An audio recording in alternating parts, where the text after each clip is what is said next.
I've lived so many lives in one. I've lived in California, I've lived in Canada, I've lived in France, in Paris, in um, Italy, in Spain, in India, in Ecuador, in England, in Czech Republic, in Malaysia, in Singapore, in South Korea, in the Canary Islands, in Colombia, in Mexico. And I remember going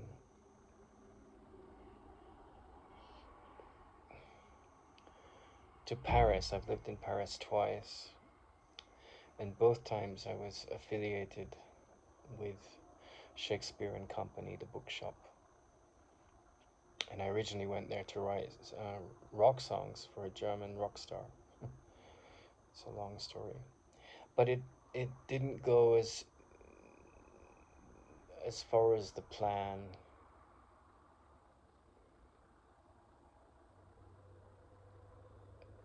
that I thought was the plan. And I ended up working with a French aristocrat who had many, many cars and was completely neurotic, had a castle. He had about he had about 90 cars, and they were all like Peugeots, Rolls-Royce, BMW, Mercedes, top of the line cars. And I would drive them around Paris to different buyers and sellers and renters and out to his chateau in Normandy. And it got really boring, and his neurosis was over the top. And I asked a friend in California, and they introduced me to some people who were associated with Shakespeare and Company. But in my 20s, I read a lot of Krishnamurti, Jiddu Krishnamurti, the Indian mystic, and he would come in dreams a lot.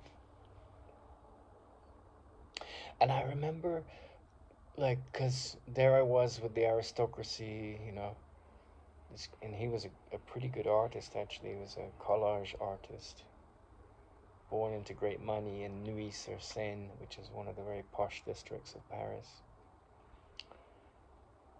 And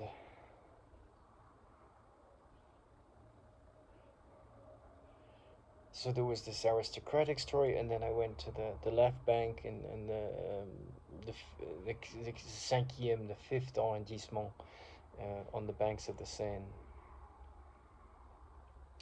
And I was on this strange journey where I was looking to write songs with this German rock star, who was also a sports journalist and a friend of Steffi Graf.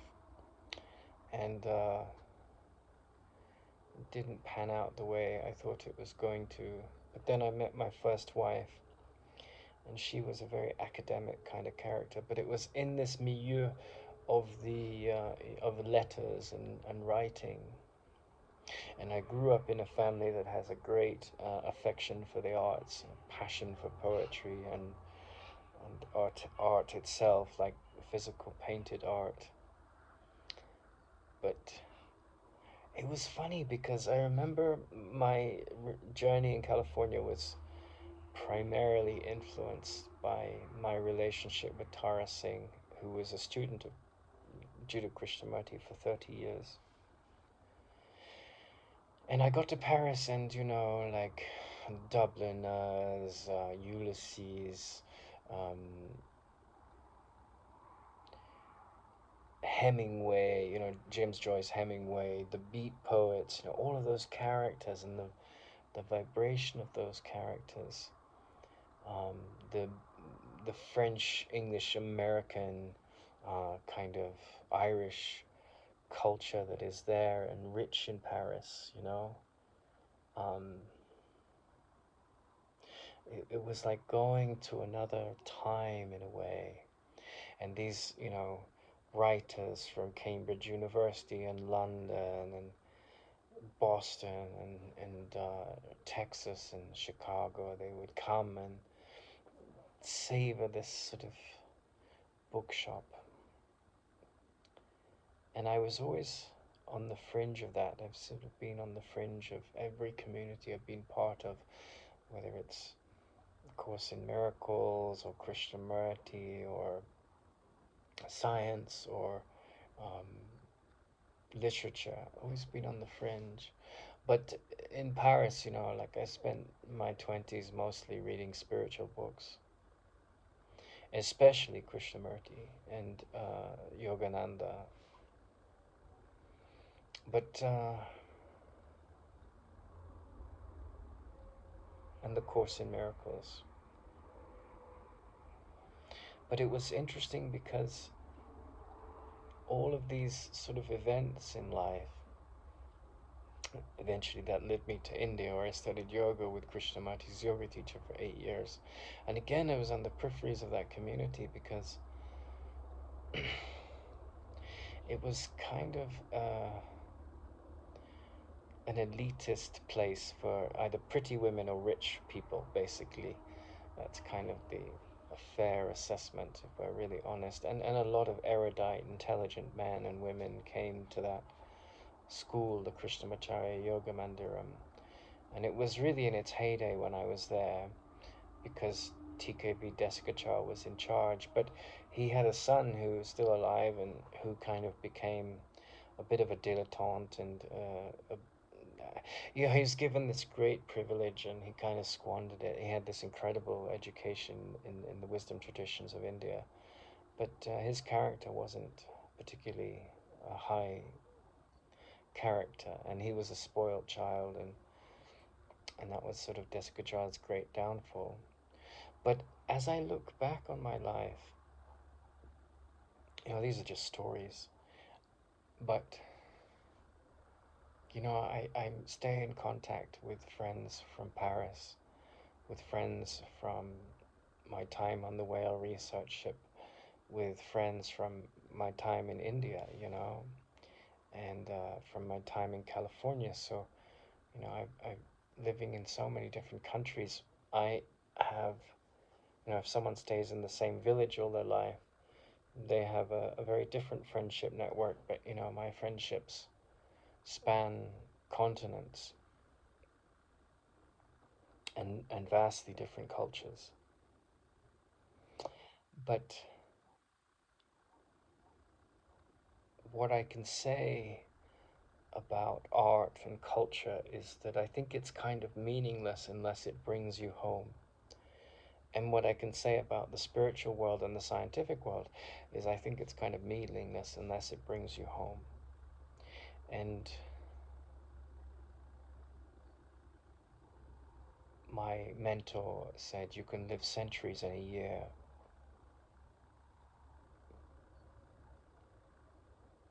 And,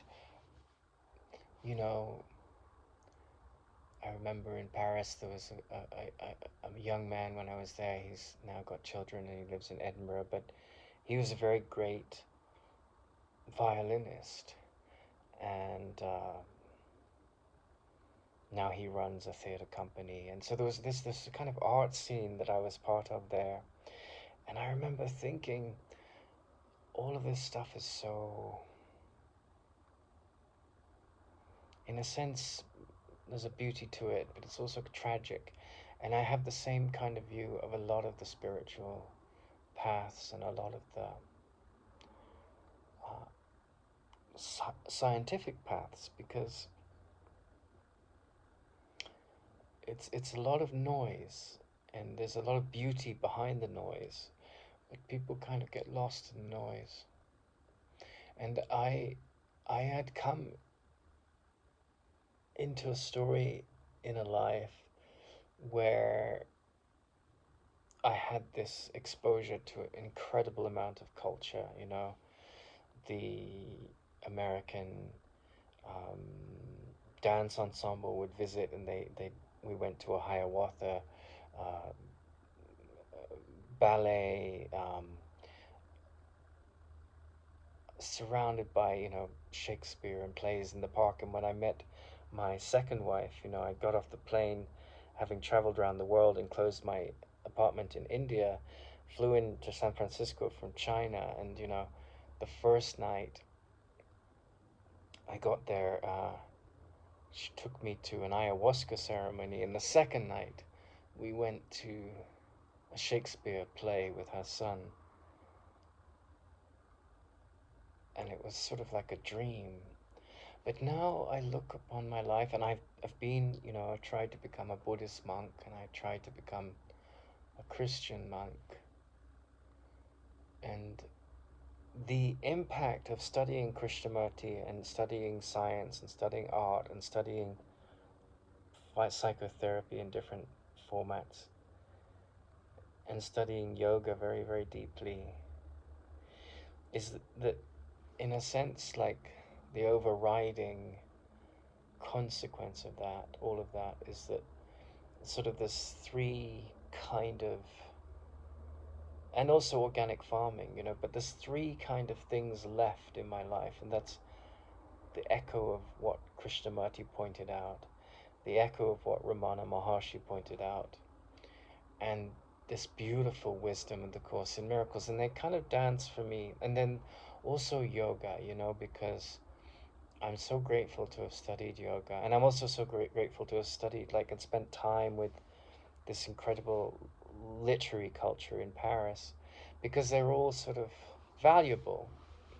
But without coming to know yourself, without coming to look at the sacred quality of contemplation in every moment, I think that is the most essential thing.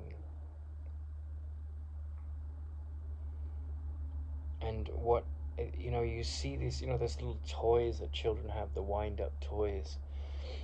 And I think when you've become, for many, many, many years, you've gone through looking through attachment and divorces, you've mastered those things, you really start to live centuries in a year from such experiences. But when you look at this wind-up toy analogy, I think that, if you're lost in science, or you're lost in the arts, or you're lost in some religious belief system, which I've never found myself, I've always been a purveyor of these things, there's a great danger that you'll be neurotic. And it's this neurosis, this incapacity to listen to intuition, this fear, this yes man that wants to fit into a fairly toxic world, that has to die. And when it dies, it's like the mechanism in the wound-up toy that creates neurosis goes away. And I think a very quiet, peaceful mind takes over. And I look at my path through life, and I've sort of looked for other people that I've crossed paths with, and how they're writing plays, and I don't think they're particularly happy people. They're quite neurotic. I don't think many people are very happy.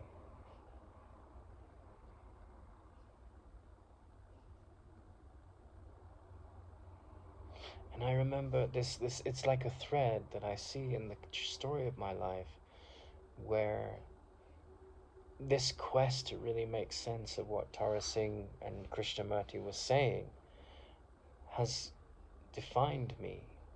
And I remember going once, I've been several times over the years to the Krishnamurti school in Hampshire, Brockwood Park. And I met an ex-girlfriend of my teacher there, and she was shocked because she'd never met one of his students, and he had proposed to marry her and then backed out of it once. She had bought Brockwood Park. Meeting her was extraordinary. But I remember going there one time, and I went into because in the school there's this quiet room that Krishnamurti had put into the designs. He asked the architect to make the designs, and he told him loosely what he wanted, and the architect pulled it off, and Krishnamurti just passed his hand over the designs. He said, "That's right, that's it." So like there's this Krishnamurti Center which was built, and it won an award for its architecture. It's a beautiful building. But in the corner of one of these, it reminds me a little bit of where Van Gogh or Van Gogh, depending where you're from, the Dutch artist was. I've been also several times there, to the asylum where Van Gogh lived when he was in the sort of the care of the nuns in this sort of pastoral care mental health asylum in Provence, because it has this beautiful both of them have this beautiful kind of cloister, this not cloister in the sense of a church, but it's like where you've got a garden in the middle and then four passageways around it, and then the building is built around that. I can't remember the name of what that's called architecturally, but there's one of those in both those places. And anyway, off to the side is this quiet room, and you're asked to only go in there if you're very quiet. The mind is very quiet and there's no thought. And that was a very important part of the Joseph Plan Foundation, which I studied at in Los Angeles, that quality of silence. And I went in this room once in Krishnamurti Foundation, and I sat there for about 10 minutes, and then it's about a 15-minute walk to the road where I went to catch the bus, because I was living in Dorset at the time. So I had to get the bus to Winchester and then take a train back to where I was living. And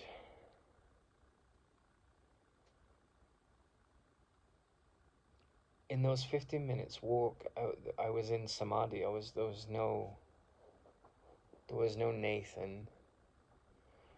There was no separation between what was looking and what was being looked at. There was no world separate from the me. And so I don't make this video to poo-poo science or poo-poo religion or poo-poo the arts, but I really feel that, if you're interested in wisdom and love, what you will find is that a lot of the experts in the world, a lot of the people full of knowledge, haven't come to the state of undoing that is the most important process that can ever go on in the life of a human being. And I remember, the arrogance of the psychotherapists and the arrogance of the scientists and the arrogance of the yogis and the arrogance of the bohemian artists in Paris. And also, I remember the warmth and the beauty of the human being. But the arrogance I mean here is like this arrogance of knowing. And then, if you're knocking on the door to make sense of a teacher like Krishnamurti or Ramana, there's a grace in that, because there's something very, very important in you waking up, hatching, and I mean, again, I'm not attacking the military or anything, none of these portions of our society, but when I was 16, we had the option in school to join the military, and that was never a possibility in my mind. Never. I mean, if everyone ceased to be attacking and defending, all war would end, all conflict would end. And to me, that was the most essential quality of wisdom. And yet, the masses have their nationalism, the masses have their, my tribe against your tribe, and their identity, and it's all insecurity. It has no meaning whatsoever. The Course in Miracles says, I will not value what is valueless. So it's quite interesting as you explore the meaning of that phrase, I will not value what is valueless, how you will see that you can't fit into any clique. No belief system can swallow you up. There's no condemnation or judgment. And when difficult emotions come up, they're a mirror to your blocks. So you can only have gratitude because the Course in Miracles is about undoing the blocks to truth about what you are.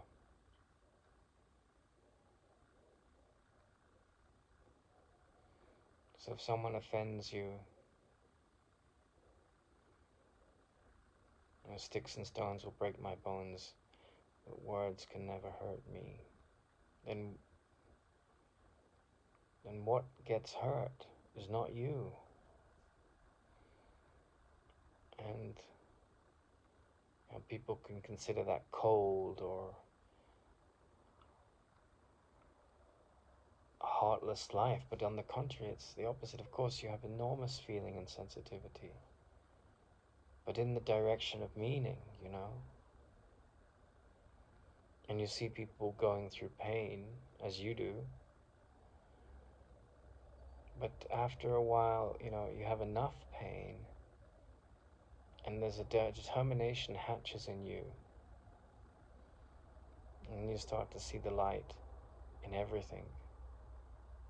And definitely, in India when I was there, I was told in meditation, Sattvic night, you are welcome and protected in this land of Sattvic warriors.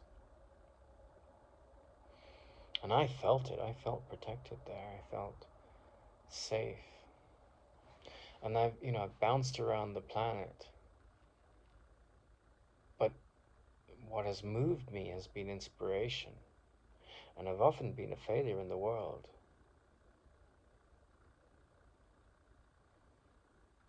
But I've had a lot of help from my mother, and I've been very resourceful and adaptive.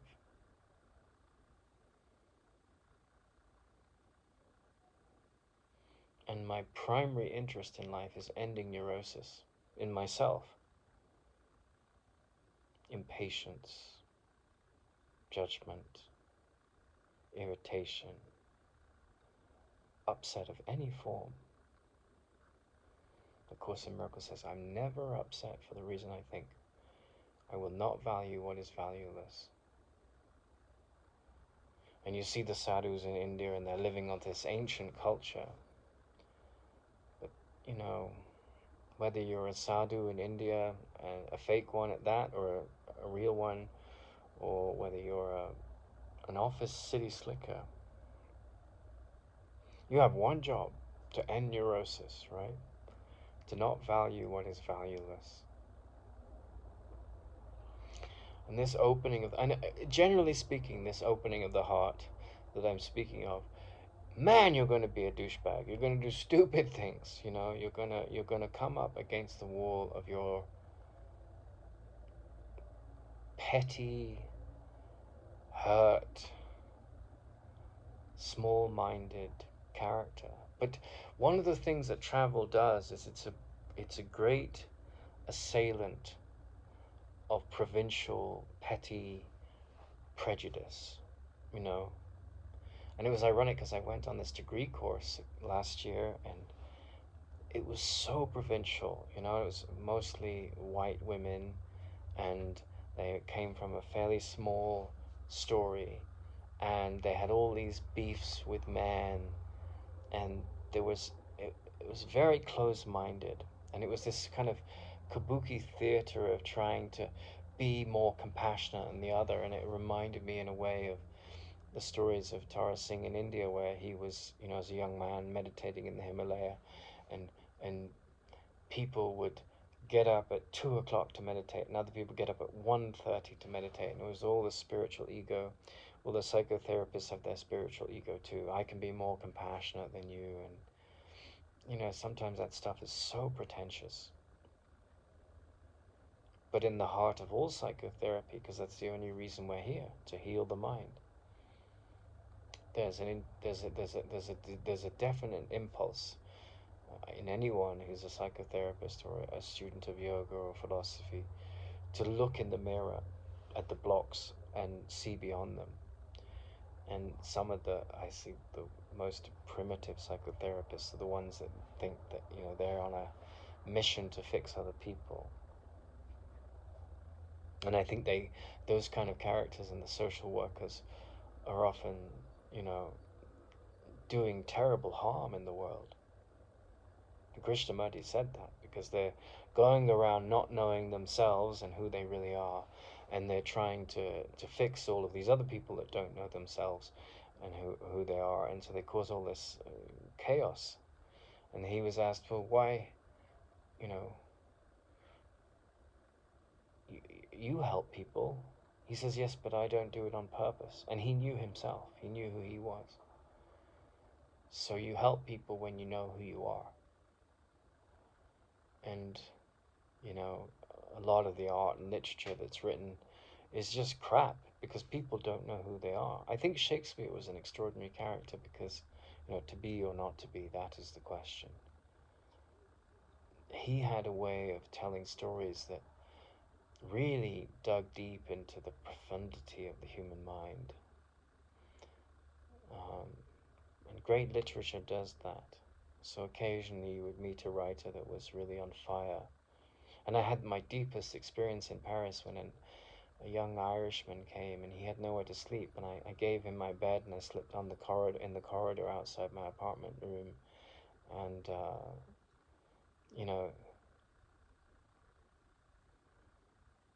that night was the most profound experience of my life, probably, what happened in the corridor on my own. But there was no self-centeredness in my activity. It was a joining, and I saw his struggle and I helped him. And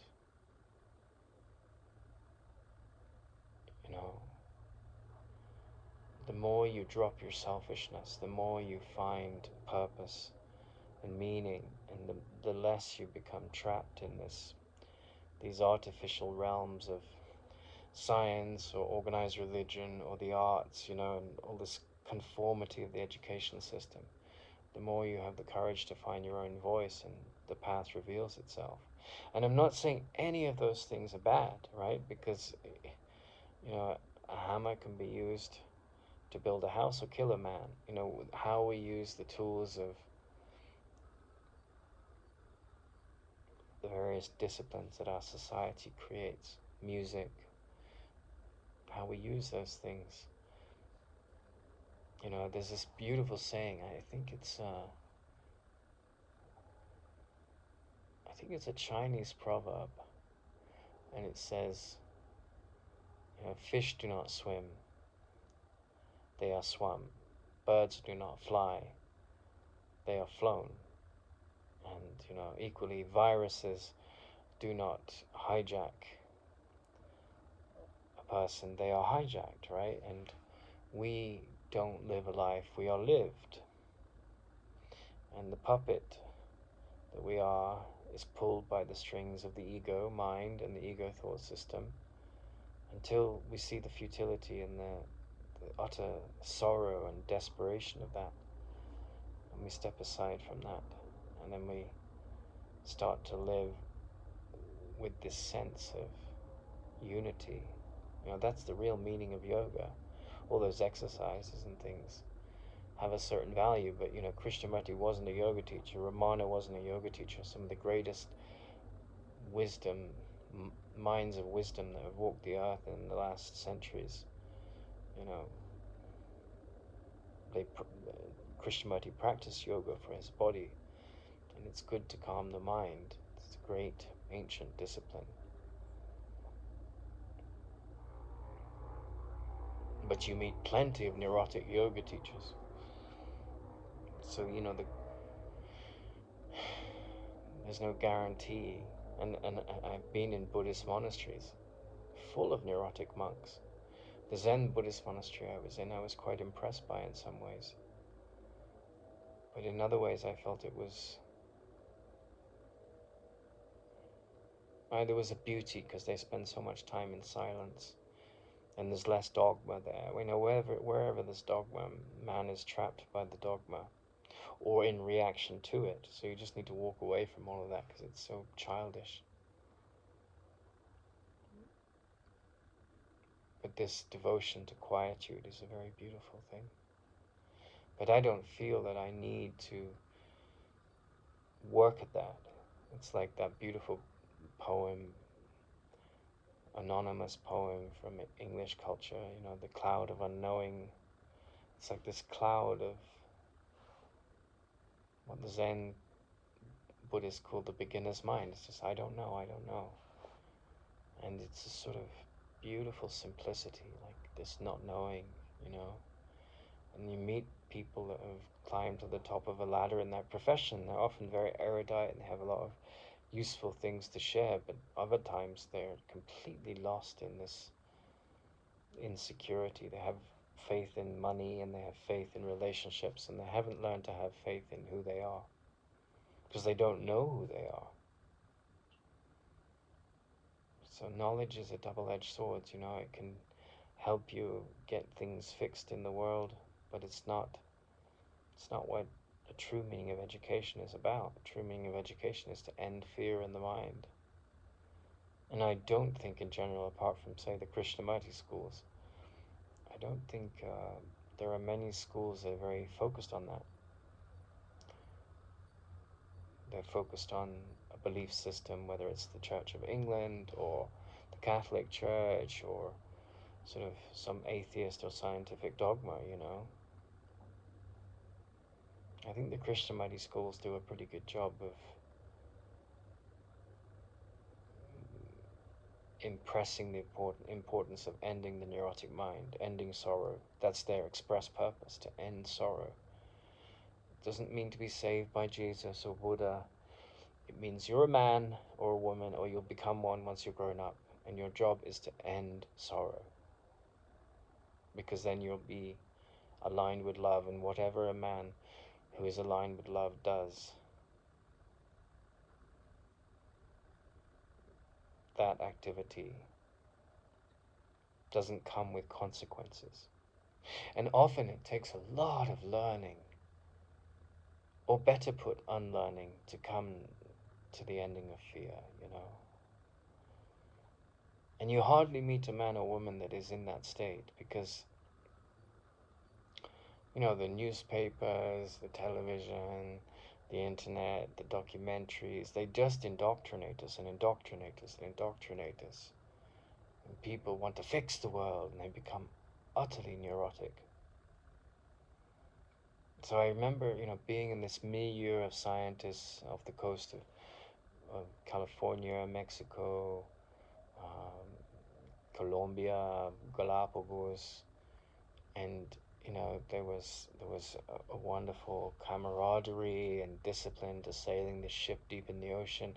And I remember being with these amazing, poets and writers in Paris and these incredible yoga students in India.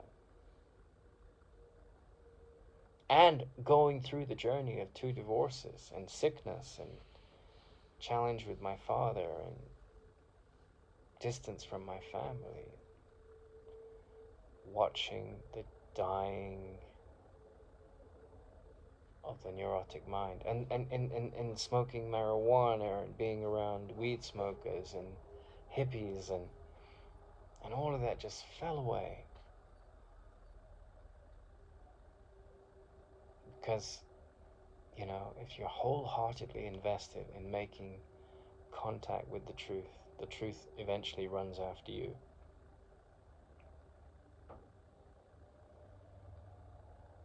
And you start to trust.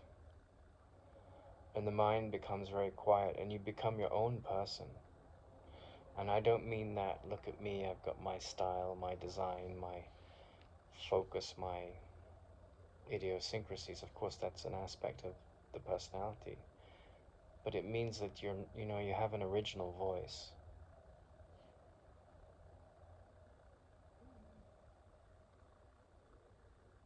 And you're creative. And somehow life takes care.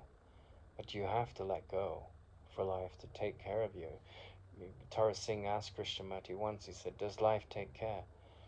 And Krishnamurti said, yes, when you completely let go. So you let go of dogma, you let go of attachment, you let go of fear, you let go of history, you let go of identity to the extent that's practical. You let go of memory, and they come up and you just watch it. The memories come up. And what you notice when the memories come up is this an association. It may be sadness or achievement or pride or whatever, and all of that drops away.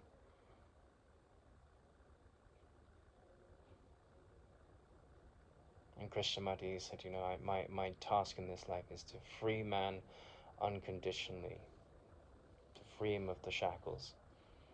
And what he meant was to free him of the prison of his mind. And I went into that psychotherapy degree, and I'm not trying to say that all psychotherapies were like that, or psychotherapists like that, but I found the majority of them to be utterly neurotic.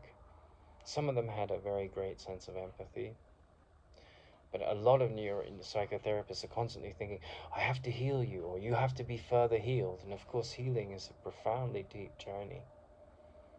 But you see, a lot of them are just trapped in this kind of savior complex, And so all of these things drop away because you're like, well, that's not what it's about. It's about fixing your mind. And then you have to earn a living and hope that you find something that aligns with your gifts, where you can see your value come out and be helpful. Because the Course says, I'm here to be truly helpful. And so that means, you're here to be humble and to listen inwardly, not to some outer authority, because the outer authorities tend to be insane. They're motivated and driven by vested interests, and they don't know themselves. And to judge them is to join them in the insanity. But that's what it means to be your own man.